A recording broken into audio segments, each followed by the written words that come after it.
Welcome, everyone, to our regular weekday morning podcasts on the Zohar, actually, on Kabbalah for Heretics, in which we have been going through the Zohar volume by volume over the past 25 plus years, really. Every morning, rain or shine, with a few exceptions, such as my having been hospitalized for 2.5 months recently, but we're here doing it. And we finished volumes 1, 2, 3, and 4, and are now in volume 5. We come to the place in volume 5 where it quotes saying, when a man, Adam, has on the skin of his flesh, and it become in the skin of his flesh the plague of leprosy. It's been discussing leprosy, quote unquote, now for some time. Leprosy in the Zohar and in the Torah is far more than a skin disease. It is highly symbolic, and the Zohar has been discussing its meaning and symbolism. Said Rabbi Yehuda, if so, what of the verse, when a man, Adam, has on the skin of his flesh, etc., and it become in the skin of his flesh the plague of leprosy, unquote. The other replied, this one God desires to head more than all others, to heal more than all others, and therefore it is written concerning him, he shall be brought unto the priest. It is our duty of anyone who sees him to bring him to the priest in order that the holy image may not remain thus. Listen to what it's saying. In this case, those with leprosy are symbolic of those who are outside the house of Israel and thereby condemned to death, just as the firstborn Egyptians were, until they went into the houses of the Israelites and were saved. This is saying the necessity is that anyone who suffers from an abundance of evil and sin, not through their own fault, but through this spiritual genetics, must be brought into the house of Israel. It's incumbent upon every Jew. And you don't do that by proselytizing. You don't do that the way unfortunately, many of the Gentile Christians do. You don't grab a hold of the guy's lapel and say, listen, you got to come with me into the house of Israel or you're damned. Da, da, da. You don't, no, no, no, no. No, no, no, no, no. It also has nothing to do with a religion. It has to do with the community of the supernal house of Israel, which consists of the B'nai Jacob, the sons and daughters of Jacob, and the community of Israel. That is, those Gentiles who have willingly come in unto the house of Israel the way Ruth did. Not by being proselytized, not by being hammered on the head, but theurgically. And the Jew who already is in the house of Israel must be ready to call him and greet him, and not just accept him, but become one with him. This process, when it says, it is the duty of anyone who sees him with leprosy to bring him to the priest in order that the holy image may not remain thus, it means it is incumbent upon every Jew who sees a man visibly in that godless state of sin, which Paul talks about in his letter to the Ephesians, that curses the Gentile. It is incumbent upon any Jew who sees that to theurgically bring that person unto the high priest, that is the temple, that is to say the house of Israel.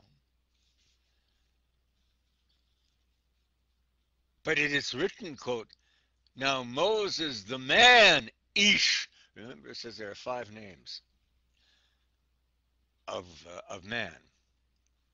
Now Moses, the Ish, the man. Why is he not called Adam? The other replied, because he was the servant of the king, and therefore is called Ish in relation to the supernal Adam. He was the first outcropping of the Mashiach. But, he said, why then is it written, the Lord is a man, Ish of war? This word Ish, this name of man, Ish, represents a distance. It's not Adam, represents a closeness, a proximity. Ish represents a distance in the Hebrew language. The Lord is an Ish, a man of war. He replied, the secret of the Lord is to them that fear him, said Rabbi Yehuda. The secret of the Lord is to them who fear him. Now you remember elsewhere in the written Torah, it states, the fear of God is the beginning of wisdom. We have spoken of this over and over again. It is not the love of God that first brings us close to him, but rather the fear of God. Because that fear is an acknowledgement, a realization of the absolute power of that God, that he is fearsome.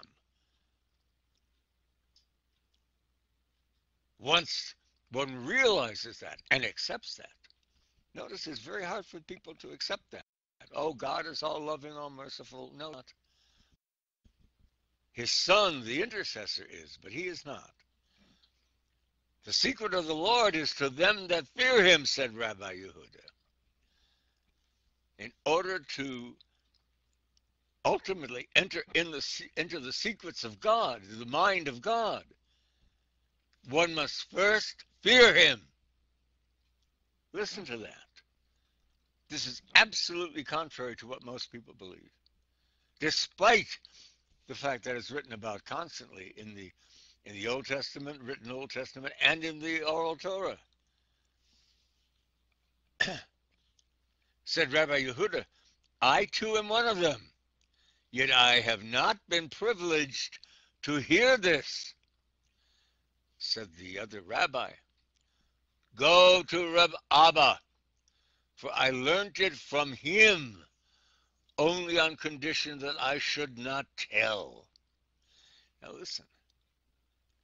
Listen. The goddamn ego of the person who repeats something of wisdom that he learned in the transmission, but does not acknowledge having learned that way, is a curse upon him and indeed the world. Anything I know from my teachers. They know it from their teachers, and so forth. If I do not know it from them, if I know it from my own mind, I know nothing.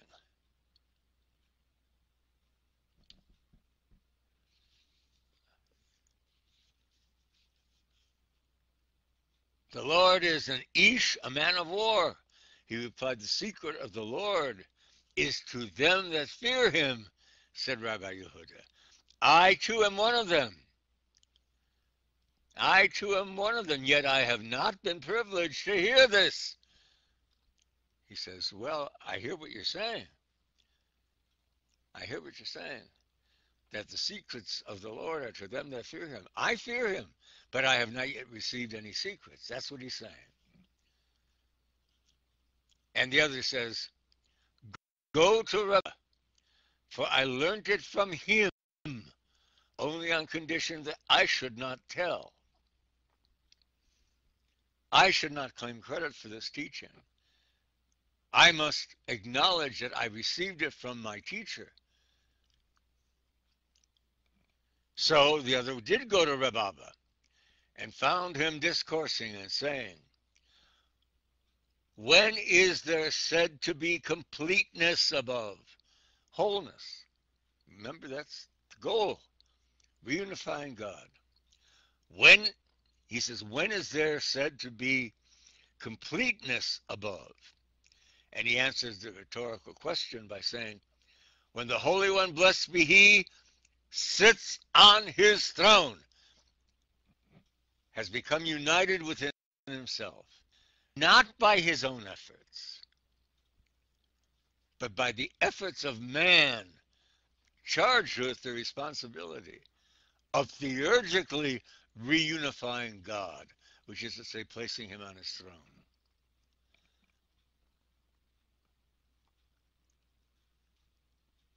For so it is written, quote, and upon the likeness of the throne was the likeness as the appearance of a man, Adam, upon it, from Ezekiel. Remember, in Ezekiel's vision, he sees the throne.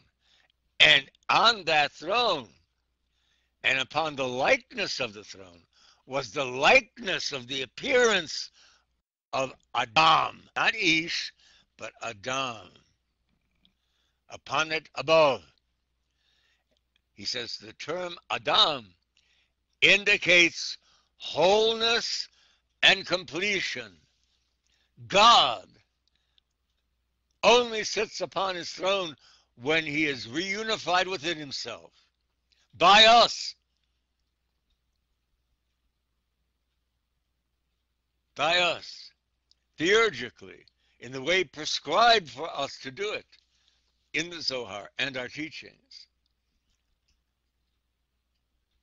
You do it not by everybody getting together for a council of Christians and Jews and Muslims, and everybody sitting around talking about, oh, we're all one. Bullshit. That is not how it's done. It's done one person at a time, in his own person, to create a whole new man, just as Jesus did himself upon his crucifixion.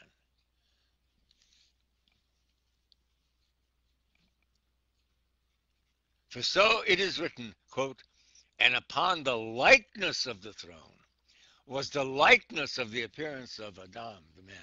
Now listen, it says the appearance of the throne. There was an appearance of the man. That is to say, it was not a throne, literally. It was the appearance of a throne. It was a vision had within the heart mind. You can do it now. It takes some practice and some surrender of the ego. But you can do it. You can close your eyes and go there in your mind's eye, in your heart mind. And you can see there the throne. You can visualize it. And it will be the appearance of the actual throne and the appearance of a man sitting upon it.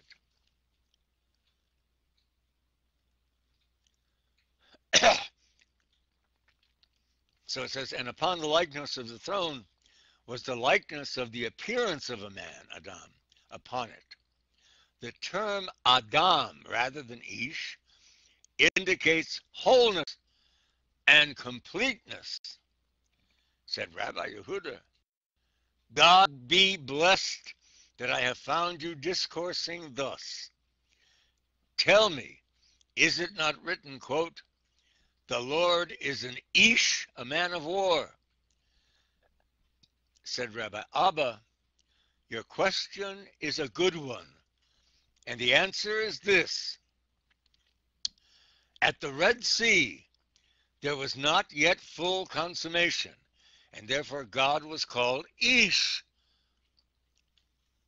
distant, incomplete.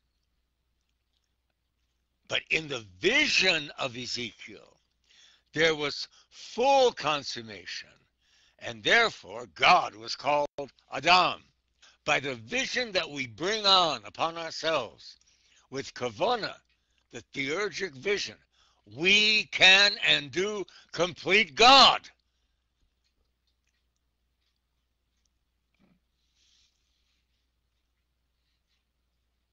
Said Rabbi Abba, your question is a good one.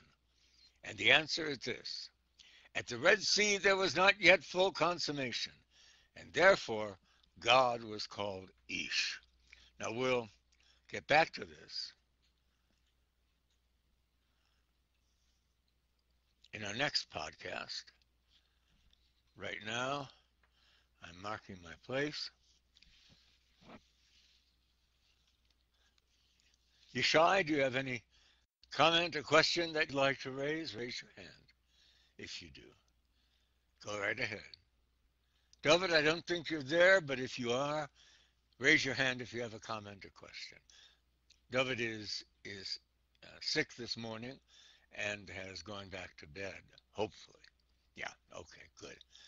But Yishai, go ahead. All right. Yishai says, we complete God, giving it wholeness with our imagining in the heart mind. And we must do that. We must bring into the house of Israel all by theurgy, not by telling people to enter a religion. Great. Adam is a closeness and Ish a distance. Thank God. Baruch Hashem, he says. Oh, thank you. Thank you, Yishai. Great comment. Worth waiting for. Well, that brings us to the end of our podcast for this morning. And let me do as I do every morning and will be doing for some time.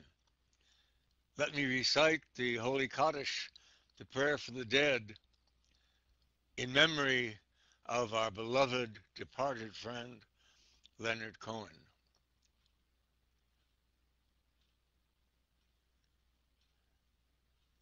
Eliezer, this is for you.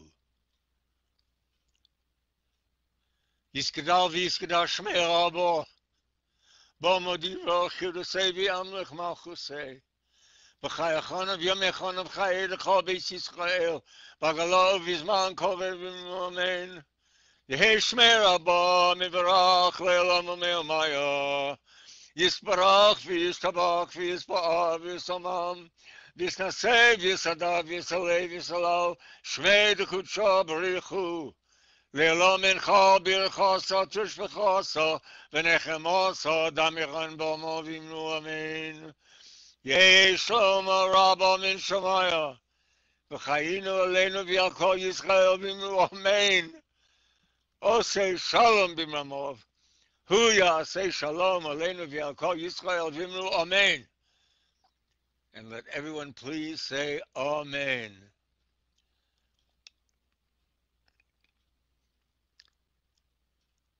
The ancient word amen, said at the end of every prayer, which is, by the way, where the Christians got amen, amen, amen. That brings us to the absolute conclusion of our podcast. God willing, God giving us the strength, you and me, to be here for our next podcast. I will see you then. In the meantime, Yevarechecha v'yishmerecha Adonai v'yishmerecha.